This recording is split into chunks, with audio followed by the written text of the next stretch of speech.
ఏరా night college వెళ్ళింది నాకు. నువ్వు ఆ అమ్మాయి అంటారా రోజు కాల్ చేయడానికి? ఆహా, ఇప్పుడు గుర్తొచ్చిందారా నేను అబ్బాయినని? రోజు గంటలు గంటలు నాతోనే కదరా నువ్వు సొల్లేసేది. ఛీ, పోరా, ఇక నుంచి నేను నీకు ఫోన్ చేయను. ఏ ఎవరు తగిలేరేంటి? మధుమతి మా అపార్ట్మెంటే. నేను నైటే టెరస్ మీద మాట్లాడుకున్నాం. మాట్లాడేసుకున్నారా? ఏం మాట్లాడుకున్నారా?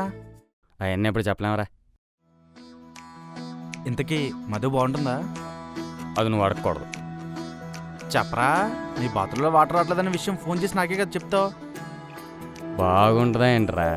ఆ అమ్మాయి మిస్ ఇండియాలో పోటీ చేస్తే ఆ స్మైల్ చూసి జడ్జి కూడా నడుచుకుంటూ వచ్చి మరీ అవార్డు ఇచ్చి వెళ్ళిపోతాడు. ఆ రేంజ్లో ఉంటుంది. నేను ఇంకో విషయం చెప్పనా? చెప్పు. ఆ అమ్మాయి శాలరీ ఎంతో తెలుసా? నెలకి 1,00,000. ఏంటి 1,00,000?